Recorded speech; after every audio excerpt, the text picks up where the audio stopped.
Leading the league in information and shenanigans. Jon Morosi, Brandon Marsh, I think is the captain of that Phillies daycare, made his spring debut yesterday.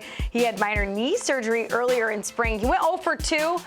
How did he feel afterwards? Because I think he was pretty optimistic. He is very optimistic, LG. In fact, he told reporters that was the best 0 for 2 ever, just to get back on the field. And you saw Brandon's enthusiasm. He's great in the outfit. He's great on camera as well. Great in the batter's box. The Phillies are really excited about what a Marsh-led left field will do for their overall outfield complexion, because you've got Rojas in center field, and their ability right now to defend and cover line to line. Of course, Castellanos likely getting a lot of time in right. But here is what Marsh did a year ago. I thought he was one of their best players in the postseason, covering the NLCS. I thought his at-bat quality was very high. The energy he brings, he just seemed to feed off the energy of those fans at Citizens Bank Park in left field. And that swing, I think he's getting better and better offensively. The zone for him is, I think, tightening up. He's able to really, I think, do a lot more damage, hit for more power. So I think Marsh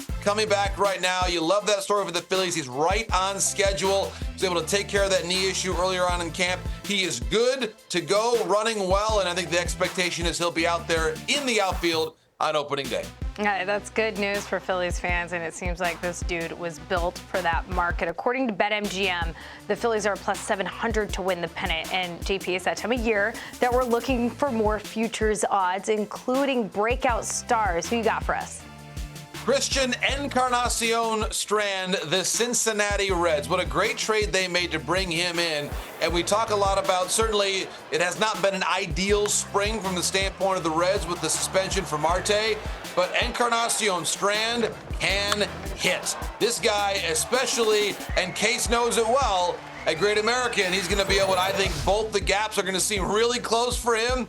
Really good production. Look at that, 833 slugging percentage. That is a Sean Casey level of slug in that Reds uniform case for Christian Encarnacion Strand. So whether he's a corner infielder, whether he's a DH, they're going to be able, I believe, to find a spot for him with consistent at-bats. I think that's the benefit of having Spencer Steer can play some outfield.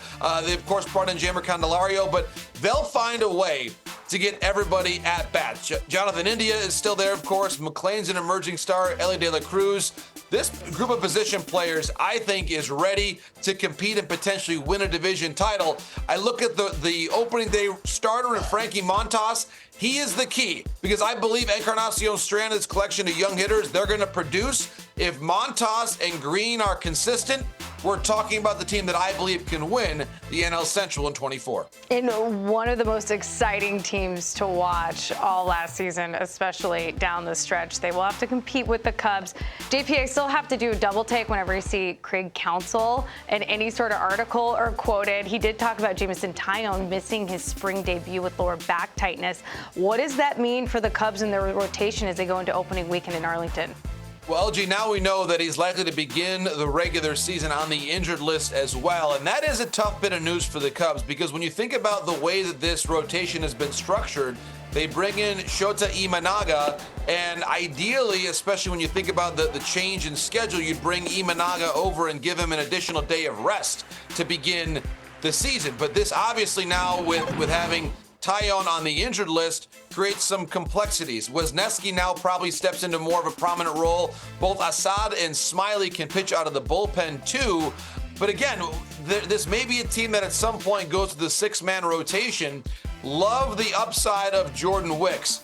Love also that you've got certainly a lot of lefties in this collection of starting pitchers, with Steele getting the nod on opening day. So I think a theme of this division overall, LG, is who is going to have the healthiest and most stable rotation. A final note for you on Craig Counsell's former team, the Brewers. The guys talked earlier about certainly not having Burns there any longer.